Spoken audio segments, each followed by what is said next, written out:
Mister Khurana Aditya की शर्त सुनकर तुरंत बोले, आप चिंता मत करिए mister Mehra.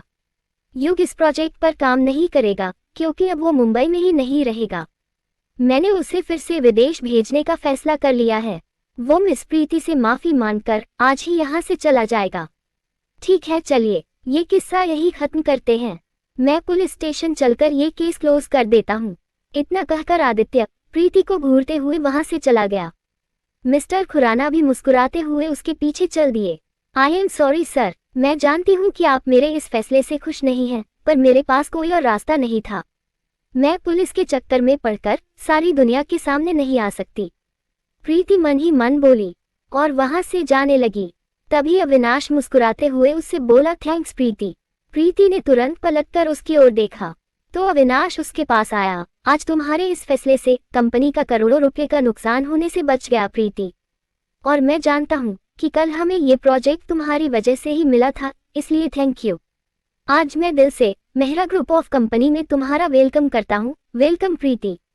I am sure कि बहुत जल्द तुम इस कंपनी का अहम हिस्सा बन जाओगी।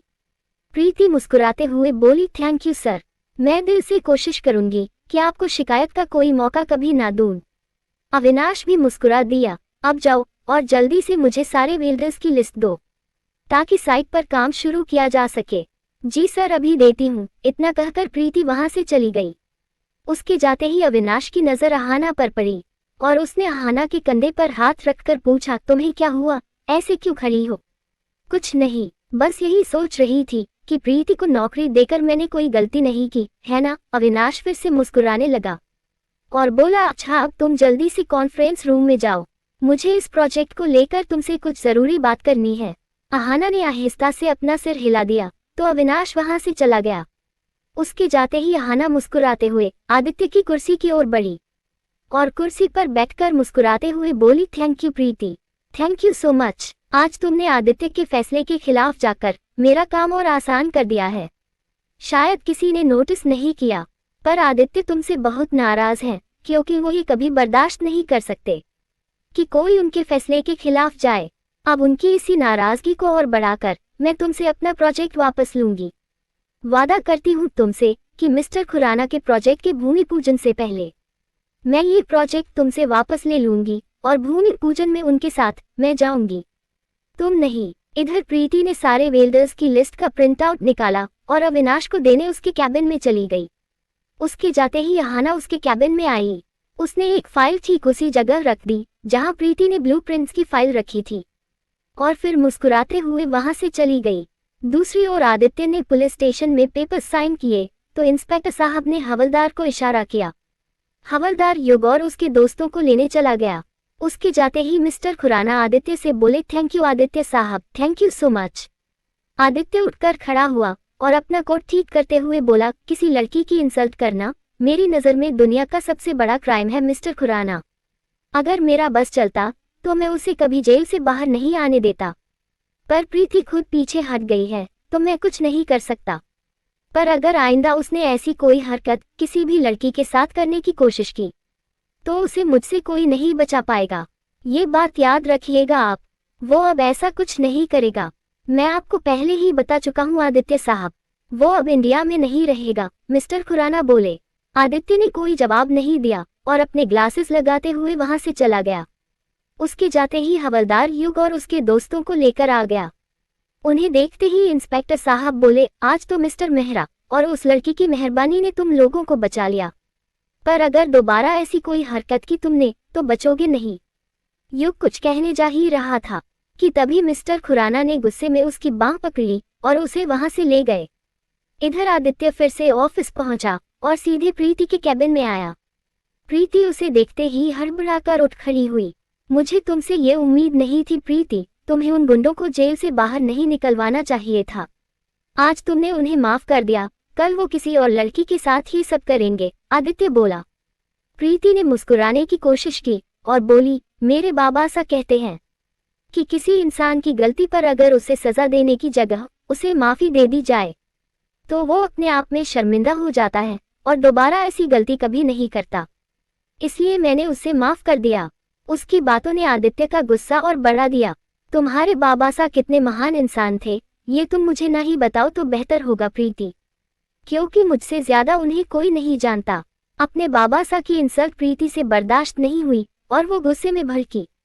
नहीं जानते आप उन्हें, और न ही कभी जान पाएंगे, क्योंकि मेरे बाबा सा आप जैसे दिखावटी लोगों की तरह बिल्कुल नहीं थे, और न ही वो किसी की जिंदगी के साथ खेलते थे। ये सुनकर आदित्य उसे हैरानी से देखने लगा। प्रीति फिर से बोली, ये मेरे बाबा सा की ही सीख थी, जो मेरी जिंदगी बर्बाद करने वाले इंसान को माफ करके आज मैं उसके सामने खड़ी हूँ और उसके साथ काम कर रही हूँ। इसलिए बेहतर होगा कि आप मेरे बाबा सा पर उंगली ना उठाए। इतना कहकर प्रीति गुस्से में वहां से जाने लगी, पर तभी आदित्य ने उसकी बाह पकड़ ली। मेरा हाथ छोड़िए सर, प्रीति उसे घूरते हुए बोली। आदित्य उसे खींचकर अपने करीब ले आया और उसने गुस्से में उससे पूछा, तुम कहना क्या चाहती हो? मैंने तुम्हारी जिंदगी बर्बाद की है। प्रीति ने अपनी बाह छुड़ाते हुए जवाब दिया, मुझे आपके किसी सवाल का जवाब नहीं देना, छोड़िए मुझे। उसके तीखे तेवर देखकर आदित्य गुस्से में उसे अपने और करीब ले आया। प्रीति उसे हैरानी से देखने लगी। तभी जानकी वहां आ गई और दोनों को इतना करीब देखकर भौचक्की सी रह गई। आदित्य गुस्से में प्रीति से बोला, मुझ पर इल्जाम लगाकर तुम ऐसे तो नहीं जा सकती प्रीति, तुम्हें मेरे सवालों के जवाब तो देने होंगे। क्या सोचकर तुमने मुझ पर अपनी जिंदगी बर्बाद करने का इल्जाम लगाया है? बोलो। मैं आपकी एम्प्लॉय हूँ, गुलाम नहीं हूँ, जो आपकी जातियाँ बर्दाश्त करूंगी। मैं अपना अतीत बहुत पीछे छोड़ आई हूँ, इसलिए बेहतर होगा अगर आप मेरे जख्मों को ना कुरे दे, क्योंकि बहुत कुछ खोकर बड़ी मुश्किल से मैंने खुद को संभाला है। अब ना मुझ में फिर से कुछ खोने की हिम्मत है और ना ही टूटकर फिर से जुड़ने की, इसलिए प्लीज जाने दीजिए मुझे। अब मैं अपनी जिंदगी में फिर से कोई तूफान नहीं चाहती, समझे आप? छोड़िए मुझे। इतना कहकर उसने आदित्य को खुद से दूर किया और वहां से जाने के लिए पलटी, पर तभी उसकी नजर जानकी पर पड़ी, जो उसे ही हैरानी से देख रही थी। प्रीति बिना कुछ कहे आंखों में आंसू लिए वहां से चली गई। जानकी गुस्से में अंदर आई और उन्होंने आदित्य से पूछा, हमने जो देखा और सुना वो सब क्या था आदि? जानकी की आवाज सुनकर आदित्य ने तुरंत पलटकर उनकी ओर देखा। उसने जानकी को देखते ही अपनी नजरें झुका ली और मन ही मन बोला, ओह गॉड, कहीं दादी ने मेरी और प्रीति की बातें तो नहीं सुन ली। अगर दादी को पता चल गया कि मैंने सुखदेव ठाकुर से हमारा सब कुछ वापस लेने के लिए प्रीति का इस्तेमाल किया था, तो वो मुझे कभी माफ नहीं करेगी और ना ही मेरे साथ कभी उस हवेली में जाएंगी। तभी जानकी ने गुस्से में फिर से पूछा, हम आपसे कुछ पूछ रहे हैं आदित्य, उस लड़की के साथ ऐसा सलूक करने की आपकी हिम्मत कैसे हुई? क्या यही संस्कार दिए हैं हमने आपको कि आप किसी लड़की के साथ ऐसा सलूक करें? वो आपकी एम्प्लॉय है, आपकी गुलाम नहीं है। हमें आपसे ये उम्मीद नहीं थी बेटा। आज पहली बार हमें लग रहा है कि शायद हम आपको औरतों की इज्जत करना नहीं सिखा पाए। इतना कहकर जानकी वहां से चली गई। उनके जाते ही आदित्य ने गुस्से में टेबल पर अपना हाथ दे मारा। उसके हाथ में चोट लग गई। उसने अपने हाथ की ओर देखा और बोला, इतना बड़ा इल्जाम कैसे लगा दिया उसने मुझ पर? अपनी शादी से वो भागी थी और इल्जाम मुझ पर लगा रही है। प्रीति रोती हुई वॉशरूम में आ गई। उसने अपने चेहरे को पानी से धोया और खुद को आईने में देखकर फिर से रोने लगी। क्यों ठाकुर जी, क्यों? मैं चैन सुकून की जिंदगी नहीं जी सकती। क्यों आप मेरी जिंदगी में हर रोज एक नई मुश्किल खड़ी कर देते हैं? कल जब मुझे प्रोजेक्ट मिला था तो मैं बहुत खुश थी, फिर आपको क्या जरूरत थी उस युग नाम की आफत को भेजने की? इतना कहकर वो फिर से रोने लगी। इधर आदित्य वही खड़ा अभी भी अपने हाथ में लगी चोट को देखकर प्रीति के बारे में सोच रहा था। वो चोट देखकर फिर से बोला, आज बिना मेरे सवालों के जवाब लिए मैं यहाँ से कहीं नहीं जाऊंगा, कहीं नहीं। कब तक भगोगी प्रीति? वापस तो तुम्हें यही आना पड़ेगा। उसने इतना कहा ही था कि तभी वहां आहाना आ गई। आहाना को देखते ही आदित्य ने तुरंत अपना हाथ नीचे कर लिया और अपने हाथ की मुट्ठी बांध ली। आहाना ने अंदर आकर अनजान बनते हुए पूछा, आप कब आए आदित्य? अभी कुछ देर पहले। आहाना मुस्कुराते हुए बोली, अच्छा हुआ आप जल्दी आ गए। मुझे आपसे मिस्टर खुराना के प्रोजेक्ट के बजट को लेकर कुछ बात करनी है, पर बजट फाइल मिल ही नहीं रही है। मैं पिछले आधे घंटे से उसे ढूंढ रही हूँ। फिर सोचा शायद गलती से प्रीति के पास आ गई हो, बस इसलिए उससे पूछने आई थी, पर वो यहाँ नहीं है। आदित्य बोला तो आहाना मुस्कुरा दी, कोई बात नहीं, मैं उसकी डेस्क पर देख लेती हूँ। इतना कहकर वो प्रीति की डेस्क पर फाइल ढूंढने का नाटक करने लगी। वो आदित्य की ओर देखकर मन ही मन बोली, अच्छा हुआ आदित्य जो आप मुझे प्रीति के कैबिन में ही मिल गए। वरना मुझे आपको यहाँ लाने के लिए फिर से कुछ सोचना पड़ता। अहाना ने मुस्कुराते हुए उसकी ओर देखा और फिर घुटनों के बल बैठकर प्रीति के टेबल की ड्रॉ में फाइल देखने लगी।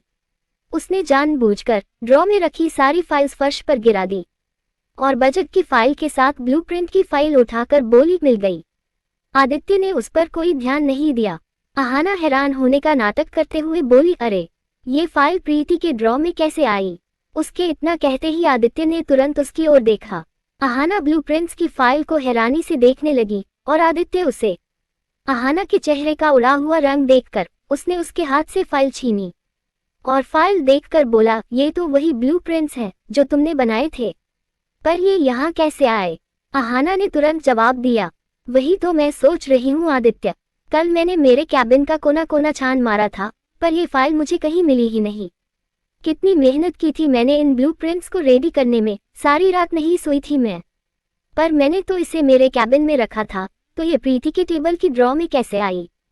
हो सकता है कि प्रीति तुम्हारे कैबिन में कोई फाइल लेने गई हो और गलती से ये फाइल भी ले आई हो, आदित्य बोला। तो अहाना मुस्कुरा दी, हाँ आदित्य, ऐसा ही हुआ होगा, वो जानबूझकर मेरी फाइल यहाँ थोड़ी छिपाएगी। मेरे लिए तो यही बहुत है कि मिस्टर खुराना का बिग बजट प्रोजेक्ट हमारे हाथ से जाते जाते रह गया और प्रीति ने अपने बनाए ब्लूप्रिंट्स दिखाकर बात संभाल ली। उसके इतना कहते ही आदित्य ने तुरंत ब्लूप्रिंट्स देखे और बोला, हाउ इट इज पॉसिबल?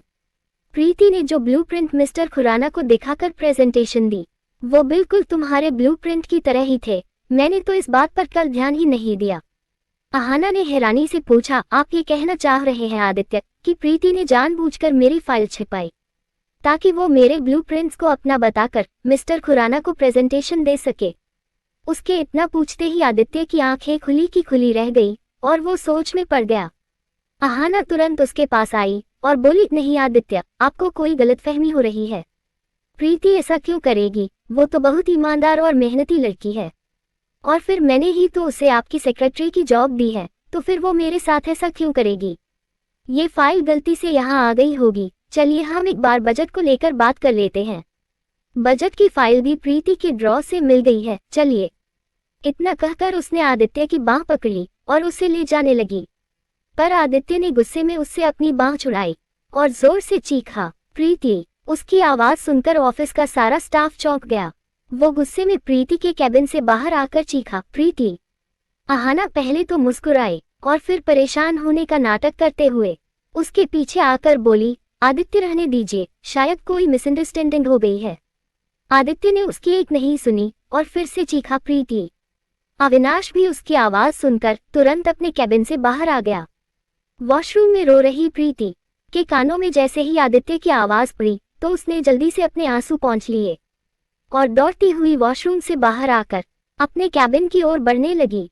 रिया और रूबी के साथ सारा ऑफिस स्टाफ भी प्रीति के कैबिन के बाहर जमा हो गया। तभी आदित्य फिर से चीखा, प्रीति! तभी प्रीति वहां आकर बोली, जी सर। उसकी आवाज सुनते ही आदित्य ने तुरंत पलटकर उसकी ओर देखा और गुस्से में उसकी ओर बढ़ने लगा। वो प्रीति के पास आया और उसे फाइल दिखाते हुए बोला, ये अहाना के ब्लूप्रिंट की वही फाइल है प्रीति, जो वो कल मिस्टर खुराना को दिखाने वाली थी, पर उस वक्त ये फाइल उसे ढूंढने से भी कहीं नहीं मिली, पर आज ये फाइल मिल गई। जानती हो कहाँ से मिली है ये फाइल? आदित्य का ये सवाल सुनकर प्रीति उसे एकटक देखने लगी। बाकी सब भी हैरानी से आदित्य को देखे जा रहे थे। तभी आदित्य गुस्से में बोला, तुम्हारे टेबल की ड्रॉ से। ये सुनकर प्रीति शॉक्ड हो गई और अविनाश भी। प्रीति ने तुरंत सफाई दी, मैं अहाना मैम के कैबिन से कल कोई फाइल नहीं लाई, इसलिए मुझे नहीं पता कि ये फाइल मेरे कैबिन में कहाँ से आई। प्रीति के इतना कहते ही अहाना ने तुरंत आदित्य की बांह पकड़ ली और बोली, आदित्य मैंने कहा ना, हो सकता है कि गलती से ये फाइल प्रीति के कैबिन में पहुंच गई हो। आदित्य प्रीति को घूरते हुए अहाना से बोला, गलती से तुम्हारी फाइल प्रीति के कैबिन में आ सकती है अहाना, पर तुम्हारी फाइल खोने के बाद प्रीति सेम वैसे ही ब्लूप्रिंट बनाकर मिस्टर खुराना को प्रेजेंटेशन देने के लिए रेडी रहे, ये कैसे पॉसिबल है? ये सुनकर सब लोग हैरानी से प्रीति की ओर देखने लगे तो प्रीति गुस्से में बोली, ये फाइल मेरे कैबिन में कहाँ से आई ये मुझे नहीं पता, और क्लाइंट को जो ब्लूप्रिंट्स मैंने दिखाए थे वो मैंने खुद बनाए थे, वो मेरे बनाए ब्लूप्रिंट थे। अच्छा, वो ब्लूप्रिंट तुमने बनाए थे, पर क्यों? किसने कहा था तुमसे? कि तुम अपनी सेक्रेटरी की जॉब छोड़कर एक आर्किटेक्ट बन जाओ, आदित्य ने गुस्से में पूछा। तभी अविनाश आगे आकर बोला, सर, प्रीति को मैंने ही। अविनाश ने अपनी बात खत्म भी नहीं की थी कि अहाना बीच में बोल पड़ी, आदित्य, आपने कल खुद देखा था कि प्रीति ने हमें कितने अच्छे सजेशन दिए थे, तो मुझे लगा कि वो ये कर सकती है। ये सब सुनकर आदित्य गुस्से में भड़का, मुझे भी यही लगा था अहाना, कि कल इसने इतने अच्छे सजेशन दिए थे, इसलिए इसने ही वो ब्लूप्रिंट बनाए होंगे। और सच कहूं तो मैं इससे बहुत इम्प्रेस भी था, पर आज पता चला कि ये कितनी बड़ी झूठी और धोखेबाज लड़की है। इसने धोखे से तुम्हारे ब्लूप्रिंट्स चोरी किए और फिर उन्हें अपना बताकर क्लाइंट को दिखाए, ताकि ये तुमसे ये प्रोजेक्ट छीन सके। आपको कोई हक नहीं बनता सर कि आप मुझ पर इतने घटिया इल्जाम लगाएं, मैंने ऐसा कुछ नहीं किया है। प्रीति ने अपनी सफाई दी। आदित्य का गुस्सा और बढ़ गया। मैंने भी तुम्हें ये हक नहीं दिया था प्रीति कि तुम मुझ पर अपनी जिंदगी बर्बाद करने का घटिया इल्जाम लगाओ, पर फिर भी तुमने मुझ पर ये इल्जाम लगाया ना, तो आप मुझसे उस बात का बदला लेने के लिए मुझ पर ये घटिया इल्जाम लगा रहे हैं। आदित्य तीखी सी मुस्कुराहट के साथ बोला, तुमसे बदला लेने के अलावा और भी काम है मेरे पास करने के लिए मिस प्रीति ठाकुर। प्रीति तुरंत बोली, मुझे तो नहीं लगता, क्योंकि अगर ऐसा होता तो आप मुझ पर इतना बड़ा इल्जाम लगाने से पहले सच जानने की कोशिश जरूर करते, पर नहीं, आपने सीधे मुझ पर धोखेबाज होने का ठप्पा लगा दिया। आदित्य मेहरा किसी पर बेबुनियाद इल्जाम कभी नहीं लगाता प्रीति। अहाना की फाइल खोना और ठीक उसी वक्त पर तुम्हारी प्रेजेंटेशन तैयार रहना और क्लाइंट को प्रेजेंटेशन देकर प्रोजेक्ट पाना और फिर अहाना की ये फाइल तुम्हारे टेबल की ड्रॉ से मिलना, इतने सारे इत्तेफाक एक साथ होना नामुमकिन है। इतना ही नहीं, उसी प्रोजेक्ट की बजट फाइल का भी तुम्हारी ही ड्रॉ से मिलना। ये सारी बातें साफ साफ बता रही है कि तुमने मिस्टर खुराना का प्रोजेक्ट पाने के लिए ये सब किया है। एक प्रोजेक्ट हासिल करने के लिए तुम इतना नीचे गिर जाओगी, ये मैंने कभी सपने में भी नहीं सोचा था। प्रीति हैरानी से उसे देखने लगी। लेखिका कविता वर्मा। अगर आपको मेरी लिखी कहानियां पसंद आ रही है और आप इस कहानी को आगे भी पढ़ना और सुनना चाहते हैं, तो मेरे चैनल को लाइक करें, शेयर करें और आज ही सब्सक्राइब भी करें। Thank you for watching this video.